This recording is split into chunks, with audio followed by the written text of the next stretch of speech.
Welcome, ladies, gentlemen, and puppets. Here I am again, your favorite host, Ruba.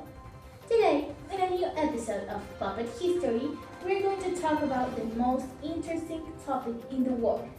I know I say that all the time, but trust me now, this episode is different. We invite our dearest historians, Hercule Walter Theodore Albert Einstein from USA, Kansas. Wow, that's a big name for a small pet. Meilan from China. She's a smart and funny woman. And to end, and not to be cancelled for only privileged people, we invite Abdel, a fan of the show and a very educated Palestinian, who is going to tell us about his perspective on the situation. So now, hear me closer. We all know that region continues to influence the historical narrative and political reality of Israel and Palestine today. However, how far does that influence really go? Here's a sneak peek of what's coming. Stay tuned. Hey! Hello, Hercule Walter Theodore Albert Einstein. Tell us information that can guide us to answer this question. Thank you, Raphael. And actually, I'm going to talk today about what happened in Israel and Palestine these days, and also some of their past horrible union and rivalry. First of all, we know that this country in this moment are in a heavy war a long time ago. But this also happened many times in the time. Actually, like 100 years ago, I think, even more if I don't get wrong. One example of this is the First World War in 1940, where some Europeans and one American countries like England, France, and the USA, my home, were getting interested in the Middle East and helped them with the resources like food and clothes. Also, when the Mr. Adolf Hitler arrived to the control of the world after the Second World War, these people were getting chased by him, and they get killed them every day just for their beliefs, being Jews and Arab. But many years before Hitler, that horrible man, the world saw that the Jews were getting Palestine as a home because Israel was giving the back to the persons, without prejudice to the civil and religious rights of the non-Jewish community. Nowadays, these two are in an ongoing military and political conflict about land and self-determination every day. This dispute began in the late 2025 until now, and you can ask when this is going to end. We don't know with accuracy. Just time can answer this question, and we need to wait to see if they get in peace to make the world better, or we are going to live in a living hell. Hey! Why do you keep blaming us for the Israel-Palestine conflict? We don't have anything, we have a lot to do with it, but it's not our fault. You see, we arrived in a complex region full of incompatible peoples and religions, and we thought, what could possibly go wrong? So we established mandates, wrote some very elegant documents, made up some policies, and with our characteristic confidence, decided that we could manage everything. Jews, Arabs, everyone will be satisfied, a flawless strategy, at least in theory. Well, we also had modern political institutions like the Jewish Agency emerge. Some did better than others, not because we had favorites, of course. We would never do anything so un-British as to indirectly favor one group whilst weakening another through administrative decisions and security operations. It's so rude of you to say that. And when the situation became extraordinarily complicated, we did what any responsible imperial power could do. We handed the problem over to another international organization and withdrew with dignity. Of course! With something similar to dignity. Since then, every discussion about borders, legitimacy, sovereignty, or national identity seems to begin with someone saying, "And what did the British do?" Frankly, it's exhausting to be in everyone's mouth. So yeah, we have something to do with the conflict, but if we get a good outcome, it's clearly thanks to us. If we don't, it's because people didn't follow our instructions. God save the king. And Wait, who are you? what do you mean, who am I? I'm Jan Excalibur III. Hey, leave me. You don't know anything about the British Empire. Come, Mainland, after that awful intervention, we need some of your wisdom. Okay, that was work. Let's get back to how the British Empire turned the Middle East playground into a black hole. My name is May Lam, and I'm here to tell you how events from nearly 80 years ago severely shaped today's reality.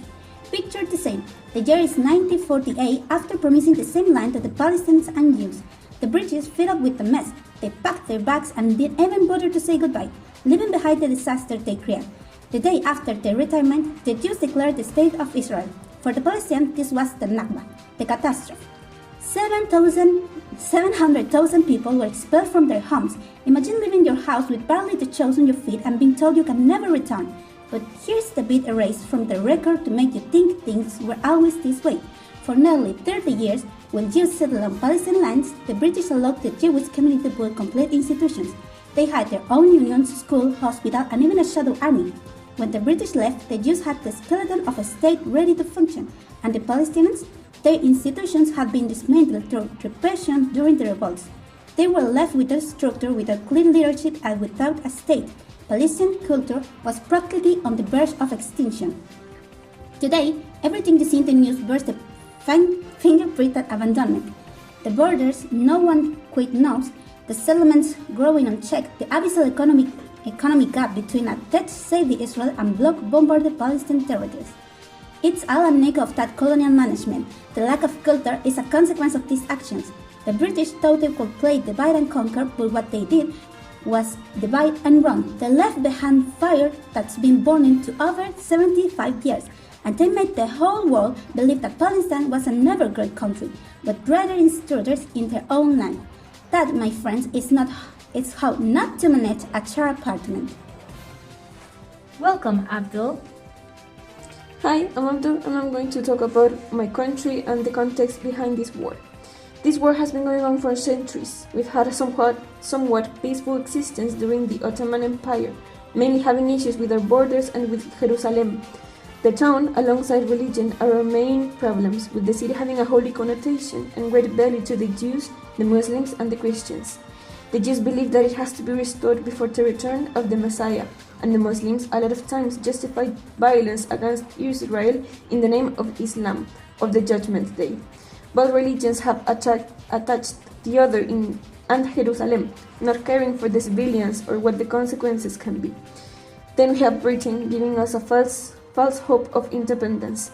Egypt trying to invade Israel, giving them the opportunity to invade us. All of this has made our territory to be marked by war, blood, and the rumble of what were once our homes. Britain did a poor job promising Israel a land that never belonged to them in the first place. I can't really blame the Israelis for being angry at Britain and then washing their hands, but they have to understand that the Brits already left the ship. They no longer rule above us, and they can't keep exiling us from our birthplace just because they promised it to them 80 years ago. That's not how it's supposed to work. We don't have to pay with our lives from something a third party promised. Now, the US has in its best interest that Israel keeps us in check and repressed. They need the oil, the territory, and to keep the position that helped during the Cold War against the Soviet Union. The US tried to meddle with Israel and settle them in our territory after the Brits left the picture. They do have a white savior complex. Even though the US promised to keep a neutral stance on the matter, they do support Israeli genocide in Gaza and Hamas. Even if it's just based on politics or Christianity, they have a bias. As a Palestinian, it feels outrageous that they keep invading us and trying to exile us from our own home. We can't keep living on poor conditions just because they refuse to let go of our borders and Jerusalem. People back home don't even have access to clean water.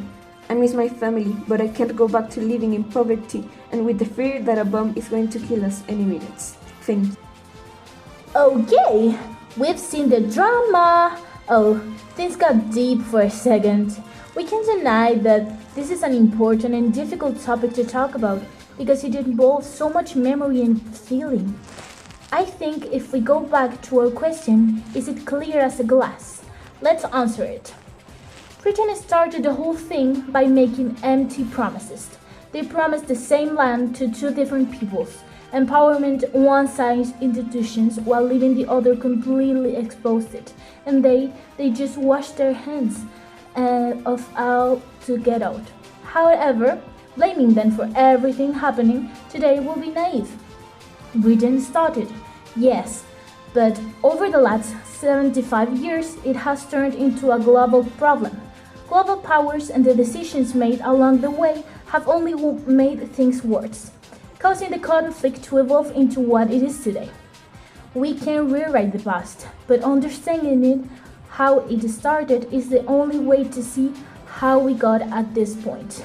Now, goodbye to you all. I wish you a wonderful afternoon, far away from John Excalibur III.